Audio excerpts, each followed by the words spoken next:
All right, everyone. Welcome to this 150th edition of our biweekly podcast. What started during COVID to keep people informed of what was going on has turned into a biweekly happening, which we enjoy, bringing to you things you should pay attention to, especially during times of turbulence. But more importantly, to just reaffirm all the different ideas for planning that we talk about as well. My team enjoys it. They fight to see who gets to be on it, which is awesome. They don't really fight, but they always clamor to see who's on it. But today we just want to celebrate some of the ideas. There's a 250th birthday coming up as well that I think is a very important one. We've got a lot of different ideas, but really we're going to do a best of the hits. So we're just going to roll ideas from the past. I'm joking, we're not going to do that, but that would be a cool idea. But I wanted today to welcome you to our 150th podcast, which really celebrates the commitment and discipline we have toward bringing you what's most important for you to listen to and hear from our team, timely and timeless. With that, I want to go big, and going big for myself today is about family. It's about being able to see people in faraway places. I just got back from a concert that hadn't occurred in 10 years. My favorite band is Rush. I got to see their opening show thanks to my cousin in Los Angeles. It was an incredible time. Actually had a little bit of tears in my eyes as I heard some of the songs being played for the first time in 10 years. So I'm grateful for family and opportunities like that. How about let's go with Zach? Shout out with the Rush theme to my good friend Tom Sawyer. It's actually his real name and one of their best songs. But I'm grateful for a lot of things here today. I think just this morning, just I've been kind of probably in bad habits, looking backwards of different things I was doing over time as far as getting up and getting a workout in and starting the day, and been on a really good path for the last few weeks. And this morning, just extremely grateful for marriage investment, if you will, that if we're spending a lot of time and money on going to school or business learnings, and oftentimes we've seen that when it comes to marriage, not necessarily the same investments are going into that, even though it's even more important. So Ali and I are going through the Seven Principles of Making a Marriage Work by John Gottman, and it's been incredible for conversations and just learning in general. So I'm extremely grateful for her today as well.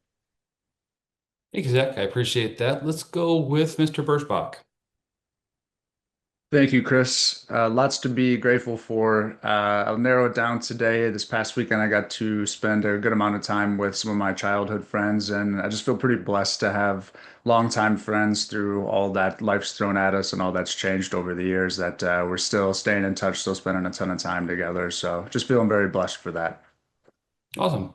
Thank you very much. How about Mr. Ken Flannery? Thank you, Chris. Appreciate it. It's good to be here with all of you. And maybe you saw the band Alice Cooper when you were watching your bands, because I don't know about everyone else, but school's out for summer here in the next day or two. So pretty grateful for that. I see an eighth grade graduation in my family with Adriana. See a fifth grade graduation with my little Isabella. So again, just grateful for the summer routine because it's fun, it's different, it's engaging, it's interesting and all the above. So grateful for all that. Phenomenal. How about Mr. Mann? Good morning, Chris. So in honor of the 150th podcast, I'm going to go ahead and say I'm grateful for dad jokes. And there's one that sticks out in my mind that is my absolute favorite since we started this. And I'll go ahead and try not to butcher it here. But with everything going on in the world with clean energy, people are talking about solar panels on the moon, all of that going on. It got me thinking. And Chris, do you know who the greenest presidents have been? Oh, who has been the greenest president, Mike? Well, it must be the Bushes. Remember that one as well. That's an awesome one. Thank you for sharing as well. Mr. Mr. Energizer Benny, what's going on, Mr. Ben? Thanks, Chris. Happy to be here again with all of you again today.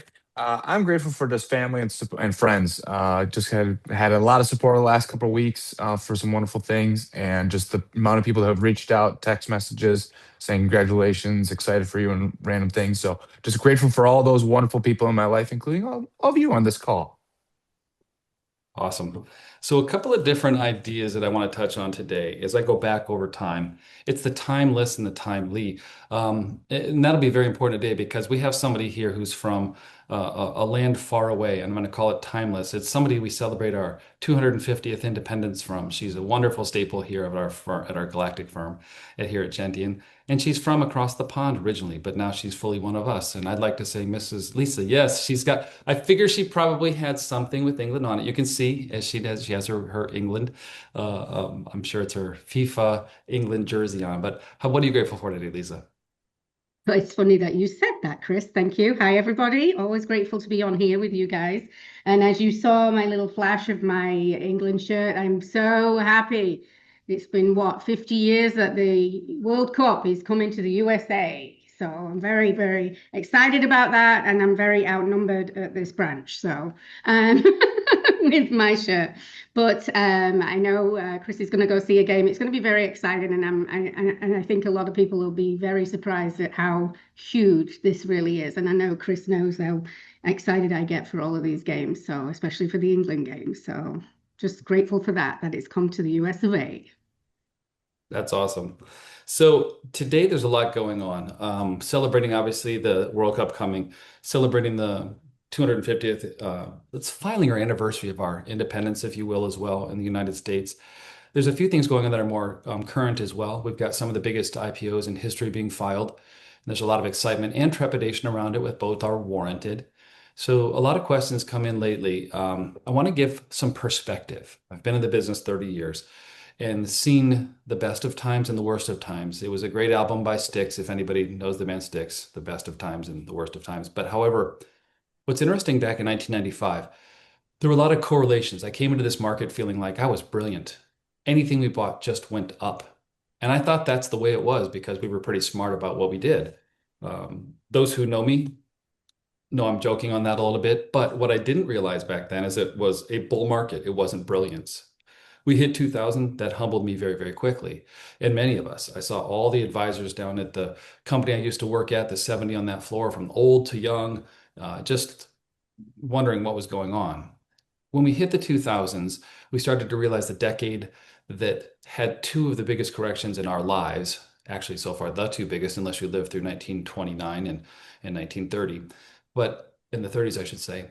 Looking at that, quote, Great Depression that we had in the 2000s has led to one of the best returns since 2013 we've seen, around 16-ish% per year.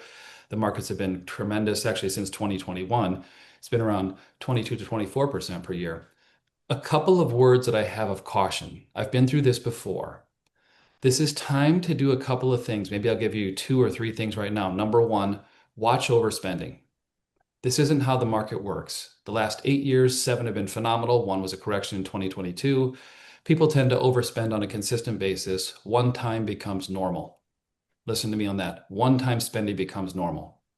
This is time to make sure if we have something, we can pull some money aside, but we don't want to be overspending every single year for when the market's correct and they've got a longer-term secular bear market. We want to be prepared for those.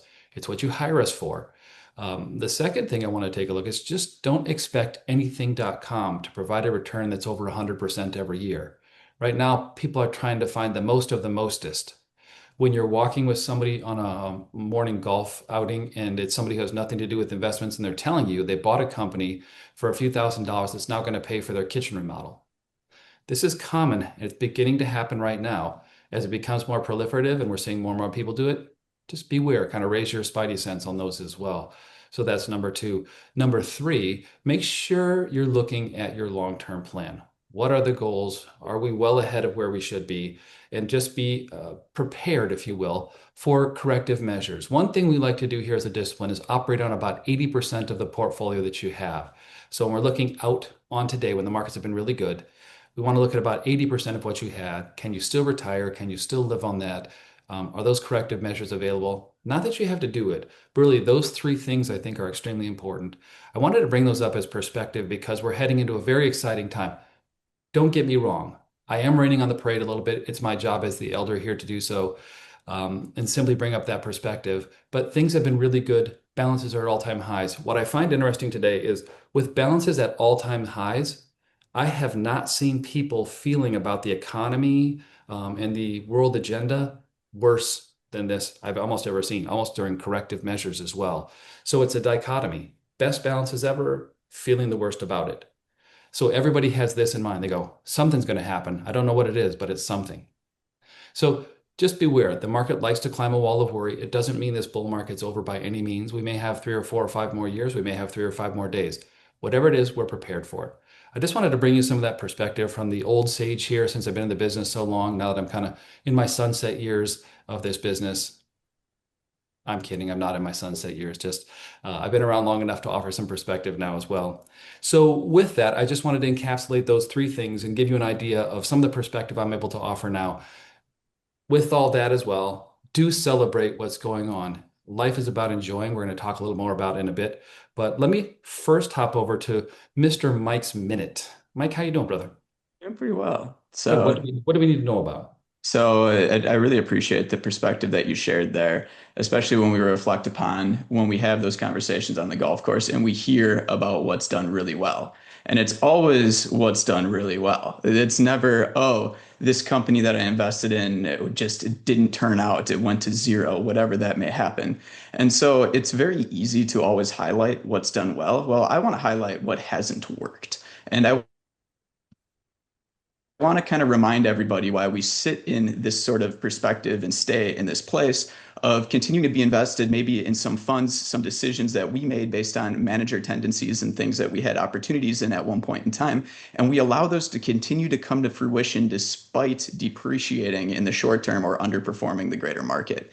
And so the idea of staying within a manager, staying within a fund who is a good historically high returning instrument, even though in the short term they're not doing well, we want to give that manager time. We want to give them the opportunity for them to rebound because in a very short period of time that could actually happen. So when things are temporarily depreciated, when things are temporarily underperforming, it's not this red flag that we're going to make a change in the portfolio. We're going to be very patient when we come to making changes themselves. And with that being said, we're going to allow these funds to hopefully rebound back to where they were previously, rebalance into them, continue to own them, despite them not being those great performers that might remodel your kitchen in that current year. So we own mutual funds. They're not going to be, or ETFs, whatever that may be, to build that core, build that foundational portfolio before we add in some of those other positions that could, go up or down without creating too much risk to the portfolio itself.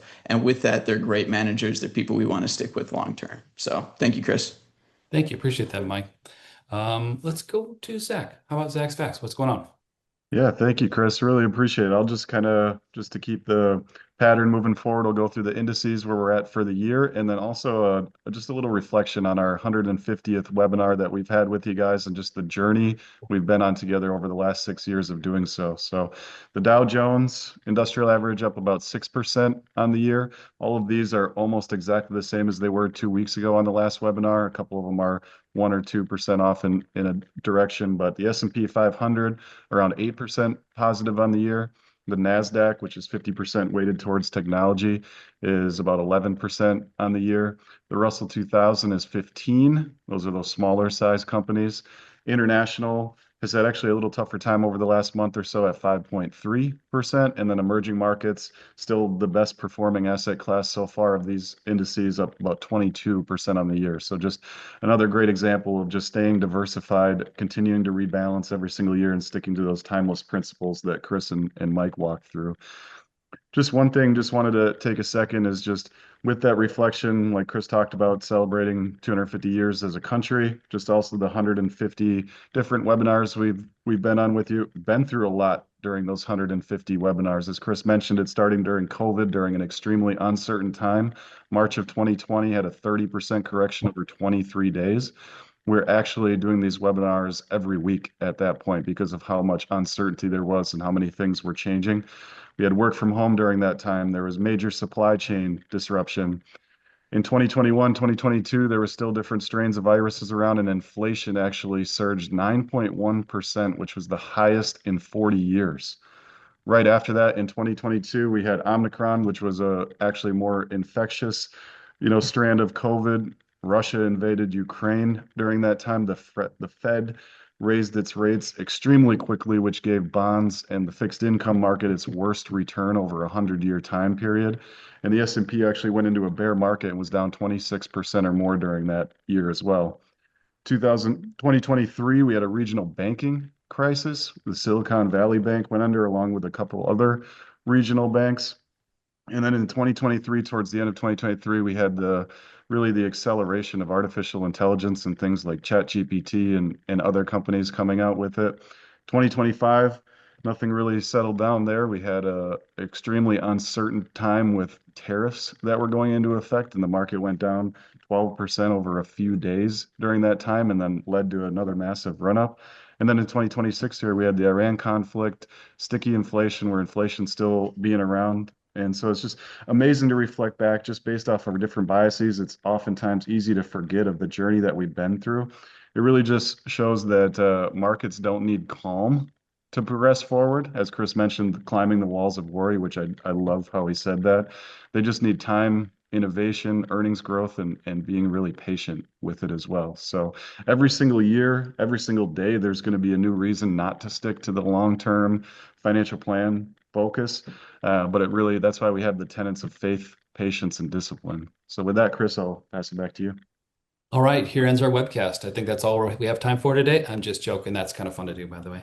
I appreciate that. One thing, I think it was Mike Mann said that just a bit ago, that sometimes he really enjoys the dad jokes. Well, sometimes I can't stand bad jokes and dad jokes. So this time I'm going to try sitting for them. So let's go over to Ken's corner. Or actually, before we go to Ken is going to be our anchor today. I want to have Ken speak last. I want to talk about planning, but I'd like to go to Michael Birschbach. Tell me what's going on for Michael's Cycles. I like naming the segments differently almost every time. Thank you, Chris. I'll touch a little bit on the headline for the podcast, Spending Without Regret. So to kind of start, where do we begin with that? So first, the best piece of advice we could give when it comes to this is defining what your spending is actually for. So if you're trying to make a decision, ask yourself, does this support what's most important to me and my spouse, me and my spouse and my family? That's usually step number one. Some examples that we'll hear from clients that they'll say that this is a very meaningful thing to us. It could be family experiences, health, travel, certain hobbies, charitable giving, or supporting other members of the family. Point number two I'd like to make is be careful with lifestyle creep. Lifestyle creep is whether your portfolio continues to grow just because markets have been so good, or your income is increased if you are working. Some examples of this would be buying a bigger house, buying a nicer car, joining a country club or other memberships. You're somewhat locked into these when you make these purchases, so be very careful when making these decisions. So a framework that you can put through some of the decisions through this lens would be like a stoplight. So what I would consider green would be really not too much to think about as far as making a decision. This purchase aligns with our goals. It's a reasonable amount of money. Some examples of this, again, could be a family trip, home improvement, so you're able to age in your home appropriately, or helping other family members. A yellow decision would be something that you should discuss or plan for. Larger sums of money that don't put long-term security for you in jeopardy. There's a lot of different examples of this. This could be a large gift, a second home, major home renovations, some things that you probably should discuss to make sure it's not putting your long-term plan in jeopardy. And a red lens to put through the decision would be things that you probably shouldn't spend on. This would be items that put your long-term financial security at risk. Taking out way too much money on a monthly or annual basis, incurring large debt are a few examples of these. So just a very simple framework to put some of these decisions through. If you want to talk a little bit further, please reach out to us. We're happy to help you plan, help you save, make sure that you're on the right track saving, and make sure that you're also spending an appropriate amount. Thanks, Chris. Thank you, Mr. Birschbach.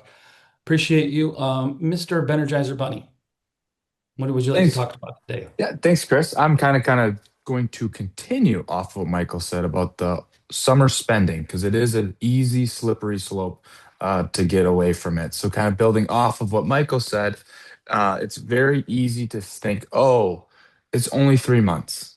It's just this trip. Oh, we won't always do this. Or the biggest one I think that really impacts all of our lives is the social comparison really gets amplified in the summer. You see on the social media the posts about the vacations, the boats, the concerts that everyone's going to. Like, oh, I need to make sure I'm doing this too. So I got to do everything. But the thing is, people see the highlight reel of everyone else. You don't see the credit card bill. You don't know what that's all costing someone. So if it doesn't align with your plan, maybe this might be something that, like Michael said, let's stop and pause, make sure this is something that really fits what we want to do, or is this something that I'm just trying to chase because everyone else is doing it? It's very easy right now, as Chris said too, where markets at all-time highs, everything's wonderful on your balance sheets to be that overspending, and especially in the summer after, as we all know, Wisconsin winters can be brutal. So when that summer comes around, you want to get out and do everything you can, but just let's take a few moments to be intentional, spend what's unimportant to us, and maybe focus more so on the experience of sides of things than just the, hey, I need a new toy, a new membership, or a new gear for that one hobby I might pick up for 2 minutes and then realize, not for me. But that's what we're going to focus on here for our summer spending. So make sure we align with what our true goals are and what we want to accomplish in the long term. So we're set up for the future. Back to you, Chris. Thank you, Ben. I appreciate that as well. Appreciate your education for us as well. Let's do this. Mr. Flannery, Mr. Ken Flannery. Thank you, What do we Chris. know about Appreciate it. Enlighten us, please. Yeah, of maybe the 400 or so dad jokes that were told in the last 5 or 6 years, 370 hit pretty hard and funny because they were Chris's. I tried 30 of them, fell pretty flat, you know. But the one that sticks out the most is that Chris stopped at a local garage sale in Mequon recently, found a great deal on a used hairpiece. It was a small price to pay. Oh That yeah, one, there's something about that one sticks out. It's seriously funny. It gets it's me one of every the time. best. So It's one of the so I best. appreciate And I have it the sitting right humor. over here. People pet it when they walk by. It's fun. I don't know. It just makes everybody laugh. Everybody, I know that one's a favorite for a lot of people. So yeah, the spending part is interesting. You guys nailed it. You know, I would just say the 24-hour rule. If I could add one thing here, would be the 24-hour rule. So you see something, is it impulse or is it real? And is it going to just, you know, make a purchase, make you feel good for a little while? Sit on it for 24 hours. If you feel the same way in the morning, maybe it is a good purchase. That reminds me of like the Costco rule. If we all had a Costco 24-hour rule, our bills would be halved, I'm pretty sure. Because you'd walk into the store, you'd be like, huh, do I really need the s'mores chocolate things that are really there, the delicious? Probably not. But just in general, more serious though, 24-hour rule isn't a bad rule to follow to say, is it meaningful or is it just something that we're trying to, that we think is pretty cool? So when we look over the last 5 or 6 years, planning wise, there's been a ton that has been changed. You look at what Secure Act brought to us. You look at what Secure Act 2.0 brought to us over the last 4 or 5 years. It's really changed planning. It's really changed perspective. It's changed family wealth planning that we talk about so much. It changed required minimum distribution ages from 70 and a half to 72. Now we have a sliding scale of 73, 74, 75. It really takes into consideration inheritance planning. What happens if we do inherit an IRA? You know, what are the rules on that? It used to be a lifetime stretch where we could stretch those distributions over our entire lifetime. Now they're truncated down to a 10-year payout for the most part. Again, changes the planning, changes the goals and objectives of what we're trying to accomplish. And I give you all credit. There's been a lot of changes. You've had to listen to us over the years, talk about the changes, adapt your plan to the changes, adapt your thinking to the changes. And we appreciate your willingness to be adaptable to all that because it is a forever changing thing. And the next 5 or 6 years, I'm sure there's going to be massive changes as well. And we will learn those for you. We will dedicate our lives to learning that for you and bring it to you and your family to make sure that we're making and you're making the best decisions we know how possibly to make those decisions for you guys. We also saw some massive changes in taxes. we see, basically all-time low in taxes for the most part. And that's changed, how we talk about conversion planning with you all, how we talk about IRMA and, Medicare premiums. So there's a lot that's been done in the last 5 or 6 years. We're in it every day, and we love this stuff. And for those who are out there, these are some massive changes that have really sculpted and changed some mindsets on what we're trying to do as a family. So, but it's been wonderful. We thank you for your dedication and following us for the 150th podcast. It's been wonderful, and we look forward to the next 150 with you as well.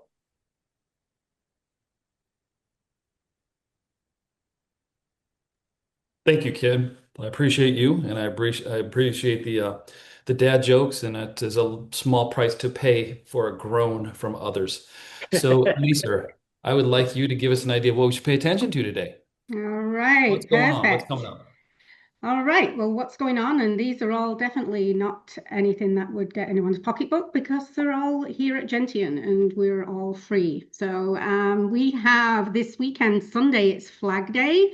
So happy Flag Day to everybody. And then on next Wednesday, on the 17th, we have our June birthday club already. And I know that's a big event, especially midsummer. We have a lot of June birthdays, but if you still need to RSVP, you can do by the end of today for that. So, and then on June the 19th, Friday, that is National Independence Day.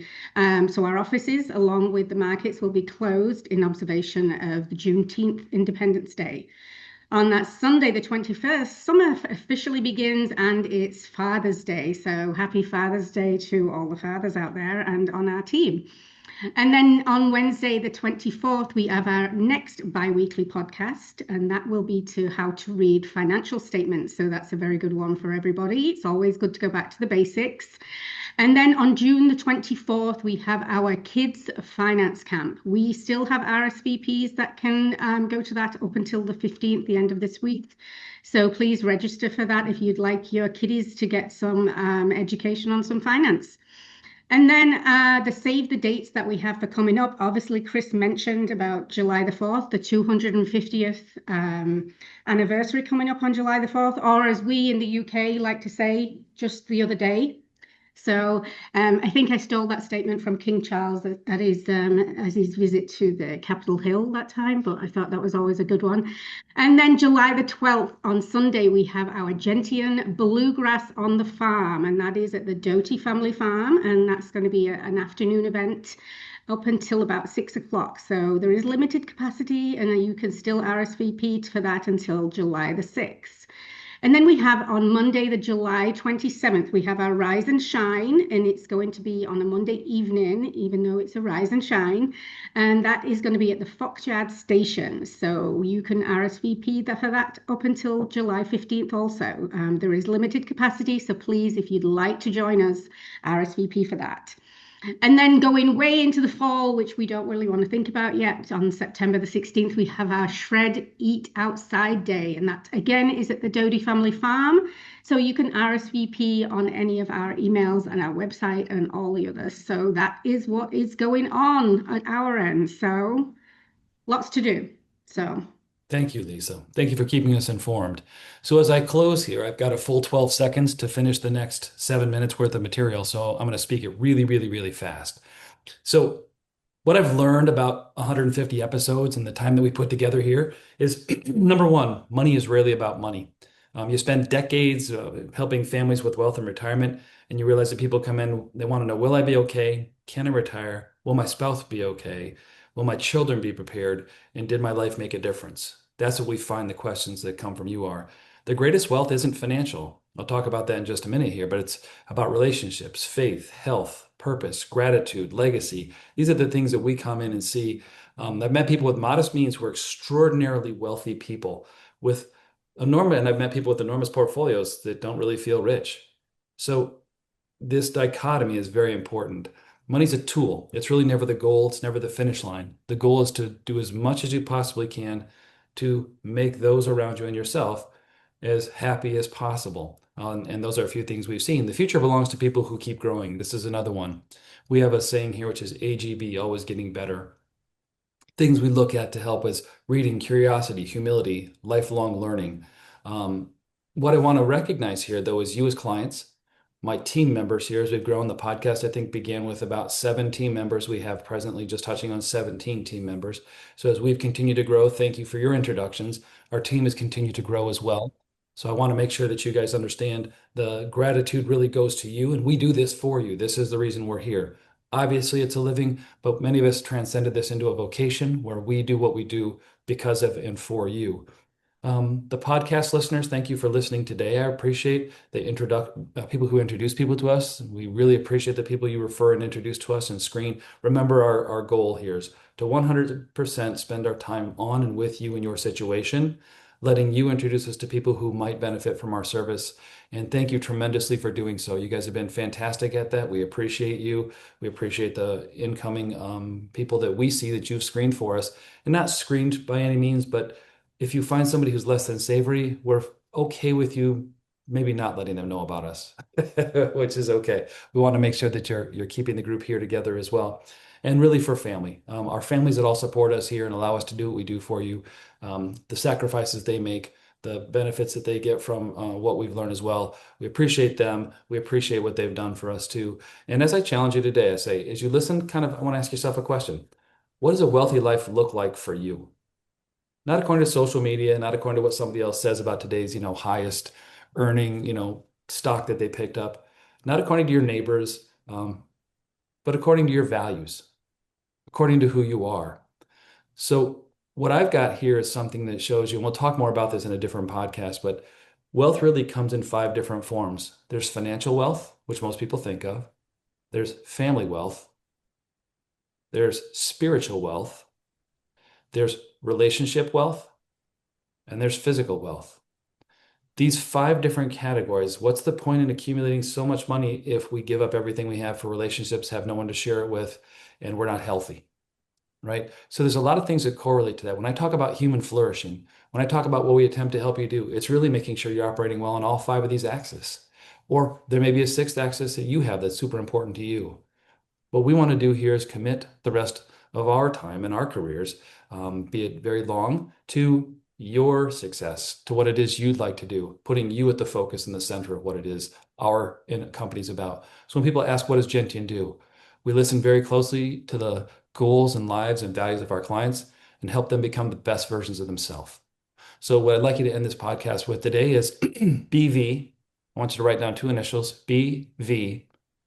And then I've got a 3rd letter I want you to write down, which is your first name initial. Mine is Chris, so I'd write BVC. Well, what does that even mean? We want to help you create the best version of your name, best version of Chris, best version of your family. It's what we're here for. It's why we're here. It's what this team has been assembled for. And really, they fight every day to do so and learn. Today, we'll be learning more and more about what it is we can do that actually will benefit you on a go-forward basis in one of our set aside the day to learn to become better for you guys as well in our mid-year meeting. I want to make sure our commitment to you and you understand is here for you. Please reach out to us with any questions when things are going through your mind, when you've got a question on something financial. We also appreciate helping your families, helping your brothers, sisters, your children, your parents. This is a family business, and we enjoy providing family service as well. So make sure you're always letting us know. No question is silly. We're always here for you in that as well. That's why I've created the team that we have. So with that, I want to say thank you so much for the 150 podcasts we have. More importantly, the 30 years I've been in this business, the 12 years we've been here in this building at Gentian.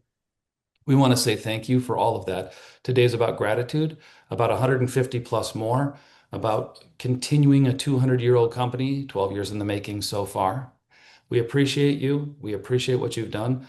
Go out and have a great rest of your Wednesday. And with that, I want to thank you for your time and attention from the Galactic headquarters here in Gentian in Mequon, Wisconsin. I say to you, I bid you the rest of a great day. Enjoy.